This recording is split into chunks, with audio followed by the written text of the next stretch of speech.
Баш көнөктөш Black Star Burger.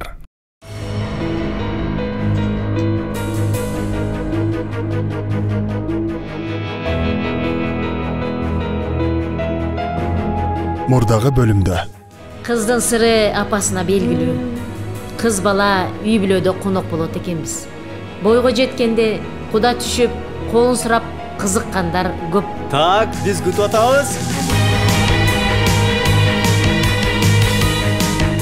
Ал мени тоготпочу эле го. Парижге кече келген Элнара кетип жатыр го. Сүйүктүүлөрдүн шаары деп айтчу эле. Ушул поездкаңды токтотуп эле койчу. Бышырып койгонсуң. Эки эркектин жаргасында жармашып. Париж.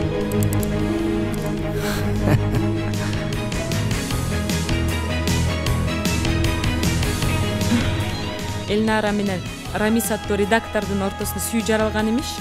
Не дейт? Сен эң жакын душманың. Элнара Манасованы сен иштен айдап жибересиң. Эркин Үсенович чектен чыгып кетти. Анын өпкөсүн үзбөсөк болбойт. Айсель Мамытовна, Качыңызчы.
Не дедиң? Кайра кайтылачы?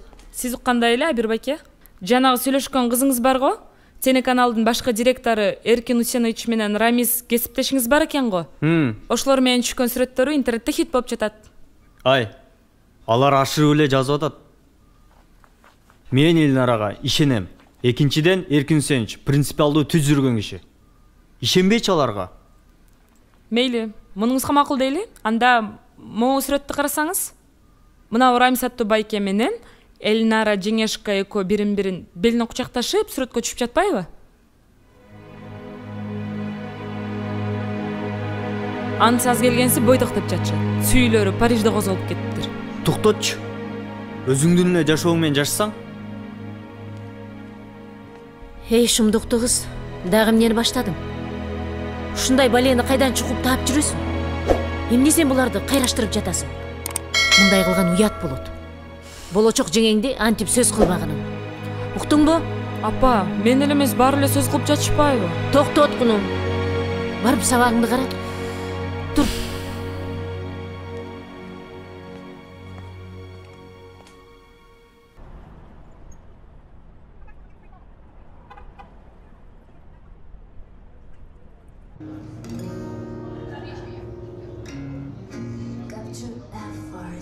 Кутман кечиңиз менен Жалил Кадырович. Кутман кечтин ара.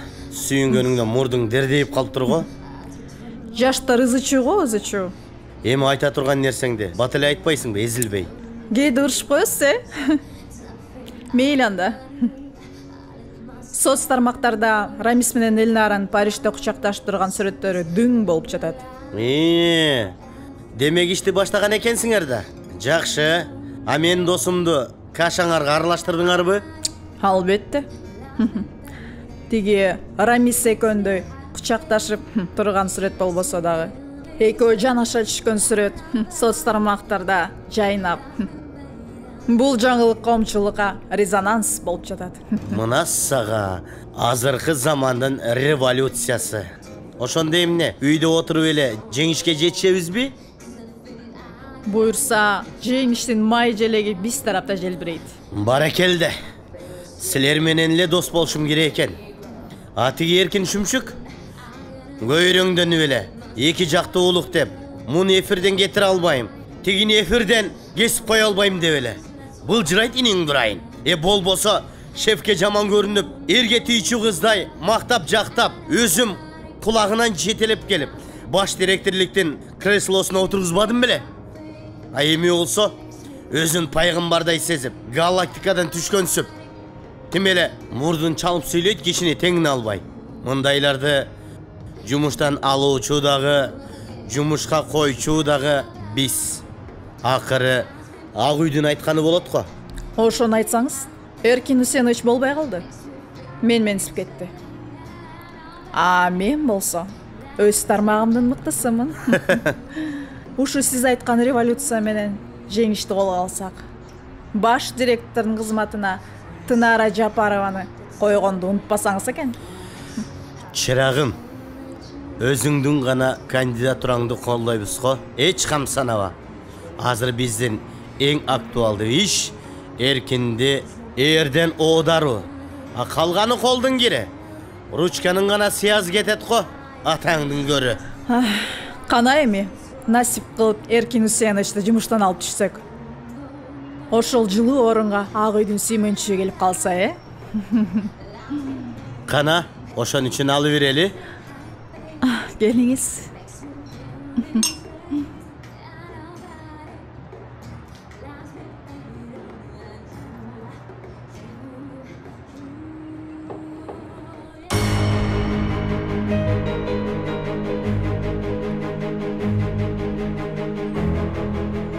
Жылдыз, сен билесиңби?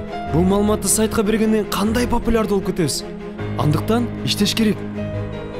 Эй, келди, жүр.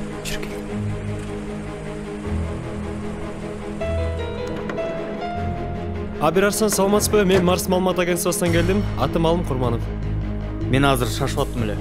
Элнара Манасова менен сиздердин тоюңуздар болот деп эң популярдуу сайттардын бирине чыкпады беле? Эми болсо Рамис аттуу редактор менен жылуу мамиледе болуп кетти деген сөздөргө кандай карайсыз? Мен чындап азыр шашып атам, мен сиздин суроолоруңузга жооп бере албайм. Соц тармактарда таркаган чулгандуу сүрөттөрдөн кийин сиздердин тоюңуздар болобу же болбойбу? Ушул суроого так жооп берип болобу? Мен сиздин азыр бул сурооңузга так жооп бере албайм. Анда экөөңүздөрдүн ортоңуздардагы чулгандуу сөздөр чындыкка дал келет экен да. Айтып атпайм, так жооп бере албайм деп. Сиз бир нерсеге түшүнбөй турам да. Сиз өзүңүз популярдуу программаңыз Арыстан шоу аркылуу ушундай талкууларды алып барасыз да. Анан кийин Элнара менен болгон мамилеңиз тууралуу эч эле айтпайсыз. Сиз бир нерсени жашырып жатасызбы бизден? Мен сиздин азыр бул суроолоруңузга даяр эмесмин. Сиз Рамис аттуу редактор менен иштешесизби чогуу? Ооба, бирге иштейбиз, ал жаңылыктарда иштейт, мен болсо оюн зок программаны. Мурунтан эле эки жигит ошол Элнара Манасованан талашып келатканы чындыкка дал келет экен да. Мен сизге антип айткан жоктум, туурабы? Рамис менен Элнаранын Парижде кучакташып түшкөн сүрөтүнө кандай комментарий бере аласыз? Комментарий бере албайм, болду, токтотуңуз. Келиңиз, ушул суроого Бол, жок, комментарий берип койсоңуз.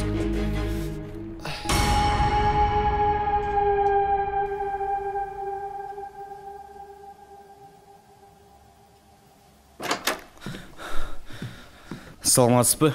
Кел, Абир. Элнара, эмне болуп кетти? Бар эле Рамис экөөңөрдүн Париждеги сүрөтүңөрдү талкуулап атышат. Азыр жумушка келатсам, Марс маалымат агентствосунун бир журналисти ар кандай суроолорду берип жарга такады. Аран качып кутулдум. Ошону айтсаң, коомубуз эмне болуп баратат? Чымынды пилде кылып чуу чыгашып турго. Үйдөгүлөр дагы ушуну айтып күлкүмдү келтиришти эле. Бирок бул жагдай мен ойлогондой эмес окшойт. Алтыным, мен жүрөгүм бир нерсе сезгендей эле. Ошол Парижге барбай эле койчу десем, такыр кулак салбадың да? Мына карай эми Рамис экөөңөрдү баары сөз кылып табалап атышат. Бир койчу, ишенген адамым, сен ушинтип ойлосоң, өзүң тирик кызматкери болуп бир болбогон ушакка кулак салганың туура эмес да. Жан, туура түшүн. Мен эле эмес, коомчулуктун баары айтып атышат. Коомчулукка кошулуп үйдө апам менен карындашым да ушул сөздү кечке айтышат. Балдар, сөзүңөргө аралжы болсом кечиргиле. Эми жаштар, бул силердин популярдуулугуңар да. Белгисиз адамга дагы көчөдөгү ит деле өрбөйт. Кантсе дагы экөөңөр коомчулукта таанылып баратасыңар. Так. Айзада Марсална, саламатсызбы? Салама бир. Элнарочка, мына бекитилген текст. Не, манайың жок го? Жана эле жайдар жүрбөдүң беле? Текстти бердиңби, чыгып кете бербейсиңби? Кандайча чыгып кетпейсиңби? Тура өзүң чыгып кет. Адыраңдабачы, Рамис. Мен сен шоуңа оралып адыраңдаған жоқмын. Сен азыр жаңылықтарын редакторскийінде жүргөнүңдү унутпагын, уктуңбу? Тополон салбай маяктан чыгып кеткин. Рамис, сен аябай эле көп кеттиң окшойт, Ушул сенин айыбыңдан ушундай укмуштуудай ушак кептер пайда болуп атат. Менин айыбымбы? Сенин айыбыңдан. Бир сен мээң иштеп өткөн. Сен Элнараны жөн жерден кызгана берсең, оңой эле сүйүктүүңдү жоготуп аласың. Менин сөзүмдү эстеп койгон уктуңбу? Ай! Ай, Рамис! Ай, балдар, коюңдар! Давай! Болду! Токтоткула! Жетишет! Эфир алдында сени капа кылган мен да акмакмын. Акмак кес. Эгер сен сүйүктүүң бир сенден кечирим сурай албаса, мен сенден кечирим сурайм. Элнара, кечирип кой. Элнара, мен сен менен жөн эле той маселеси менен эле сүйлөшөйүн деп келгем. Той маселеси. Экөөң ортең бул жерден чыгып кеткиле. Мен даярданам. Чыгып кеткиле.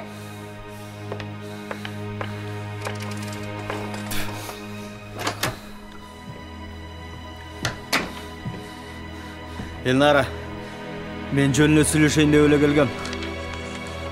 Чыгып кетчи суранам. Жаймай койчу.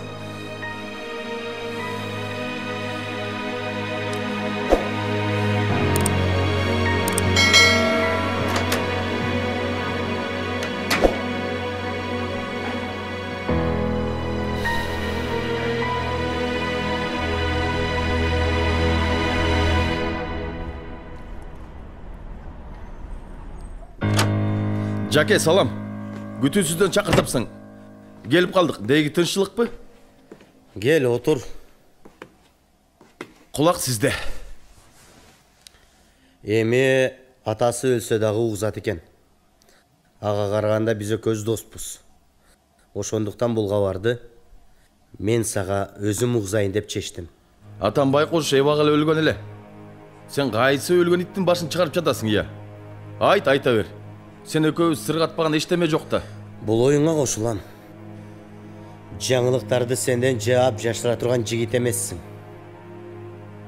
Эркин, сенин үстүңөн арыз түштү. Президентке барып, жаман жакшы айтышпай, арызыңды жазса, жумушуңду өткөзүп бер. Өлгөн иттин башы ушул каттын ичинде бекитилген тура. Жаке, бул жерде жазылган неме? Караманча калп. Же эмне? Мени бүгүн көрүп отурасыңбы? Мындай жалганды жазган сабатсыз телекызматкери аман эле болсун. Сценарий жазбай, ушундай беймани каттарга алтындай убактысын кетиришет. Бир жагы бүгүнкү коомубуз ушундай чагымчыл болуп баратат. Эми чагымчыл дейбизби? Чын жалган дейбизби? Алдыңда 40 адамдын кол коюлганы бул эта факт да. Бул катка кол койгондордун көбү мен жумуштан кетиргендердин тизмеси экен. Баса, азыр иштегендерден да бири экөө жүрөт. Асель Мамытовнанын колу турат. Аны сен жумушуңда калтыр дегениңден калтырдым. Анын колунан интрига токуп чыгуудан башка жумуш келбейт. Сенин сүйүктүүң Тынара Жапарованын даты кашкайып турат. Бул кыз Опол тоону аңтарып койгонсуң. Президенттен да грамота алып бере койдуң. Жаке, бул жерде Ак үйдүн интригасынын жыты уруп турат. Балык башынан сасит болуп, бул интриганын башында өзүң турасың го я? Кантип эле мен ушундай жаман ишке барайын? Катталган кат президентке кириш керек да. Эгерде мен муну киргизбей койсом, эртең арыз ээлери массалык маалымат каражаттары менен келсе, мен анда шефтин эле каарына калбаймбы? Мейли, алып кирсең алып кире бер. Буйруганын көрөбүз.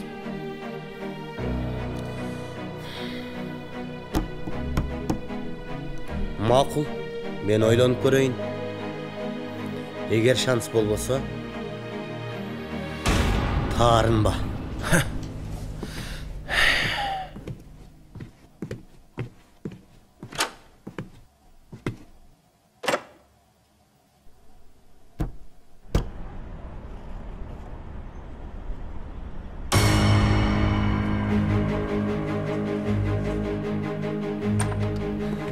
Асель Мамытовна,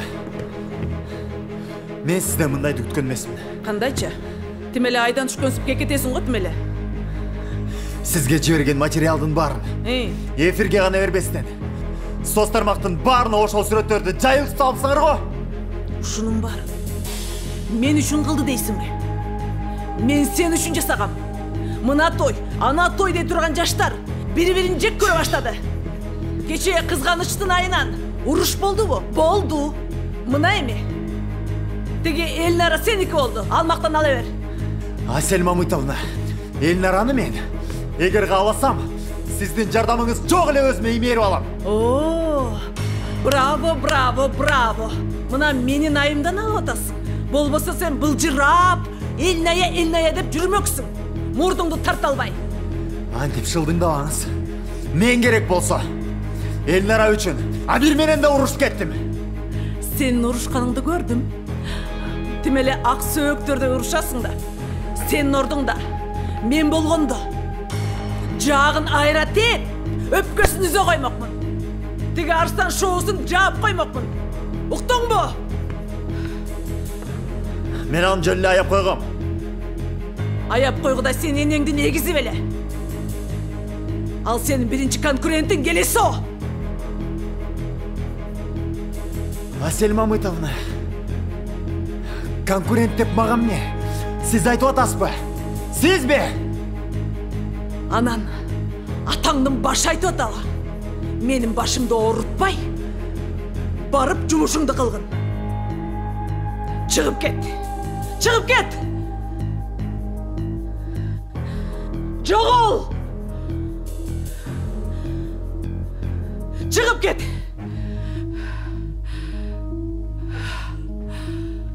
Келесо. Акмак. Неблагодарный.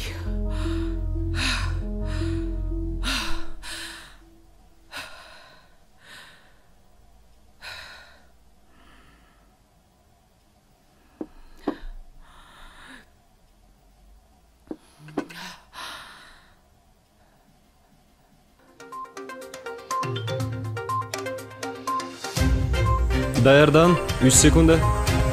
Кет.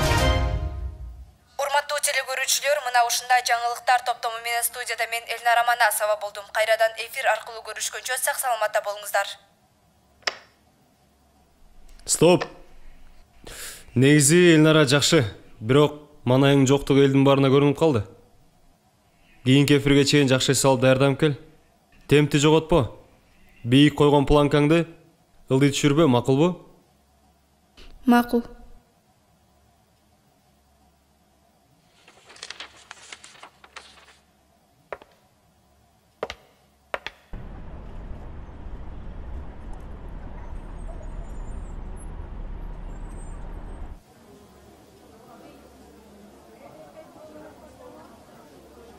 Элнара,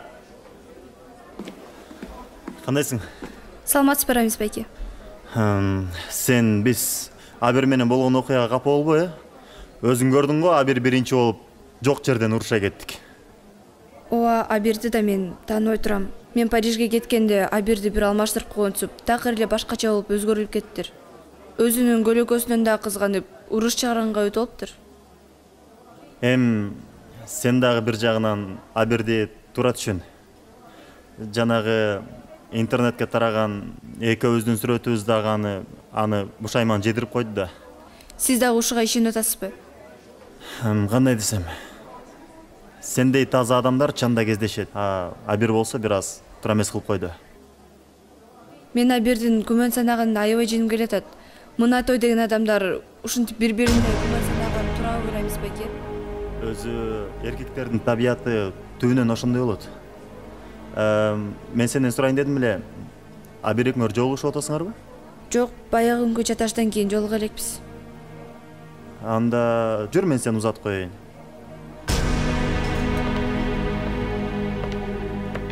Элнара, бул убактылуу эле көрүнүш. Убакыт учкан куш дейт, убакыт өткөндөн кийин бат эле табыша аласыңар кайра. Анан эфирде сени чарчатып атат. Бир жагынан тойго болгон даярдык, бир жагынан соц тармактардагы талкуулар да силерди жүдөтүп жиберди. Тынара. Да. Рамис менен Элнара соо эмес. Экөө жумуштан чогуу кетишти. Азырбы? Артынан аңдып, алар азыр чыгат шага. Рамис байке бир болсо той болуучу да эле көрүнөт. Тынара. Той жөнүндө сөздөр калып, ичара мамиле сууп баратат. Азыр ишканага келип, Жашоодо ар кандай болот да, андыктан экөөнү сүрөткө тартып, Абирге жибериш керек. Абир менен Элнараны уруштуруш керек. Макул. Макул, жарайт.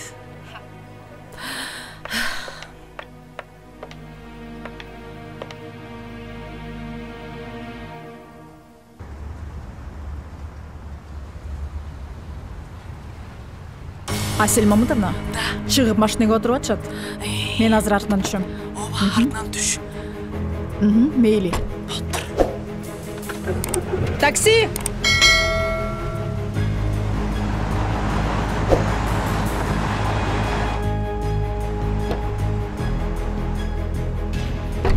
Тетигилердин артынан айдасаңыз.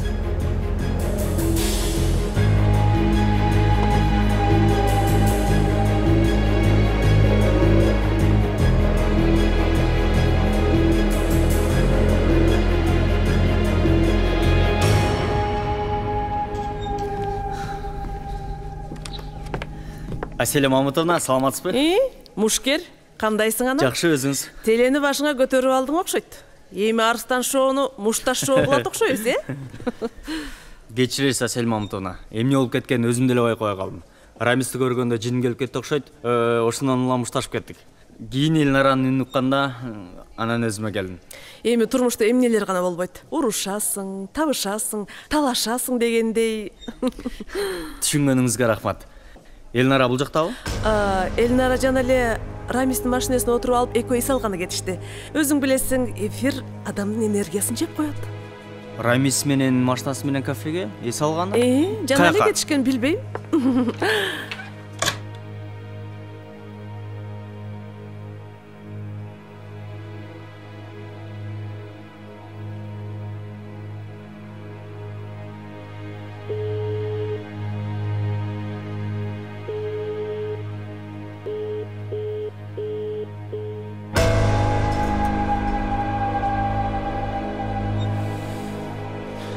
Кантип?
Keyinki bölümde.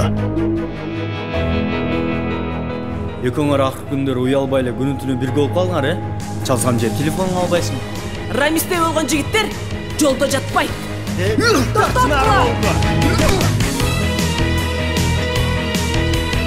Ошол Элнараңар аябай сулуу экен, Элнараны таптакыр эле эфирге чыккыс кылбай.